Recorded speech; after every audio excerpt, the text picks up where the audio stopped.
Your daily dose of inspiration, quick and कभी ऐसा होता है ना bright. कि कोई समस्या सामने आती है और लगता है कि बस ये तो सुलझ ही नहीं सकती। आज हम इसी के बारे में बात करने वाले हैं। हम ये समझेंगे कि मुश्किल से मुश्किल समस्याओं को सुलझाने के लिए जो ये क्रिएटिव थिंकिंग होती है, उसे एक आसान और असरदार तरीके में कैसे बदला जा सकता है।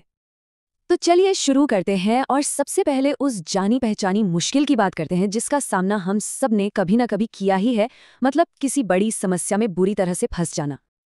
ये एक बहुत ही कॉमन फीलिंग है ना, जब दिमाग एकदम सन्न हो जाता है, बिल्कुल खाली और कोई रास्ता ही नहीं सूझता। ये थोड़ा फ्रस्ट्रेटिंग तो हो सकता है, पर यकीन मानिए ये एक आम अनुभव है। देखिए, हमारा दिमाग ना वो अक्सर एकदम सीधा रास्ता खोजता है, पॉइंट ए से पॉइंट बी तक। हम उम्मीद करते हैं कि हर समस्या का समाधान भी ऐसा ही सीधा और साफ सुथरा होगा, लेकिन असलियत में ज्यादातर बड़ी समस्याएं किसी उलझे हुए धागे की तरह होती हैं। समझ ही नहीं आता कि सिरा कहाँ से पकड़ें।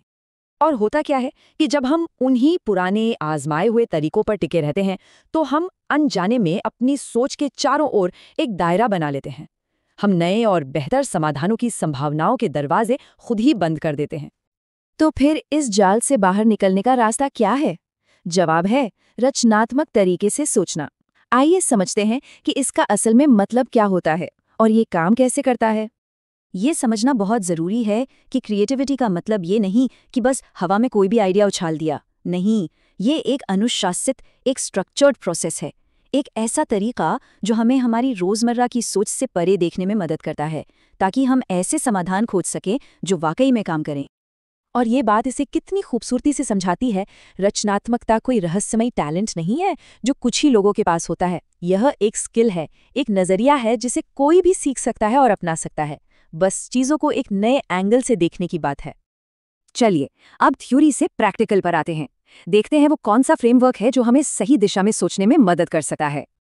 और घबराने की बिल्कुल जरूरत नहीं है। ये कोई रॉकेट साइंस नहीं है। ये बस एक आसान 4 कदमों वाली प्रक्रिया है जो किसी को भी नए और अनोखे आइडिया तक पहुंचा सकती है। तो ये रहा हमारा रोड मैप। हम सही समस्या को पहचानने से शुरुआत करेंगे, फिर ढेरों आइडियाज सोचेंगे, उन आइडियाज को असलियत में आजमा कर देखेंगे और आखिर में जो भी नतीजा आएगा उससे सीखेंगे। इसे और आसानी से समझने के लिए चलिए एक एग्जाम्पल लेते हैं। एक छोटे से अपार्टमेंट को बड़ा और खुला खुला कैसे महसूस कराया जाए। तो पहला कदम सवाल को ही बदल देना।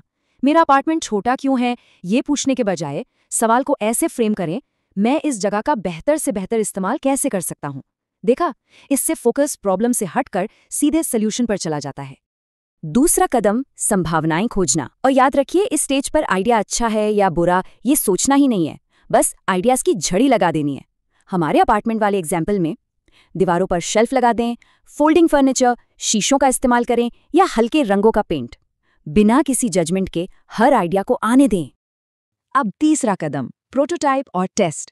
आइडिया तो सिर्फ आइडिया ही होते हैं जब तक उन पर काम ना किया जाए। तो महंगा फर्नीचर खरीदने से पहले क्यों ना कार्डबोर्ड के डिब्बों से उस लेआउट को बनाकर देखें, एक दिन उसके साथ रहें और महसूस करें कि ये काम कर रहा है या नहीं। यही है कम लागत वाला एक असली टेस्ट। और चौथा और आखिरी कदम सोचना और दोहराना। मान लीजिए कार्डबोर्ड वाला लेआउट उतना अच्छा काम नहीं किया, हो सकता है शेल्फ की जगह गलत थी। कोई बात नहीं, यही तो सीखना है। उस सीख का इस्तेमाल करें, बदलाव करें और फिर से टेस्ट करें। हर बार हम एक बेहतर जवाब के और करीब पहुंचते हैं। तो इन सब से क्या सीख मिलती है? चलिए इन सभी बातों को एक प्रैक्टिकल टूल किट में समेटते हैं, जिसे आज से ही इस्तेमाल करना शुरू किया जा सकता है। इन्हें अपनी क्रिएटिव सोच का गाइड समझिए। ये आदतें, ये मानसिकताएं आपको समस्याओं को एक बिल्कुल अलग नजरिए से देखने और ऐसे मौके खोजने में मदद करेंगी जो पहले दिखे ही नहीं थे। और हाँ, ये याद रखना बहुत जरूरी है, ये कोई पत्थर की लकीर नहीं है। ये एक फ्लेक्सिबल टूल किट है जिसे किसी भी पर्सनल या प्रोफेशनल चुनौती के हिसाब से बदला जा सकता है। ये एक ऐसा ढांचा है जो हमें ज्यादा असरदार ढंग से सोचने की ताकत देता है। अब अंत में सोचने वाली बात यह है, इस नए नजरिए के साथ अब ऐसी कौन सी समस्या है जिसे एक अलग, एक बेहतर तरीके से हल किया जाएगा। संभावनाएं सच में अनंत है।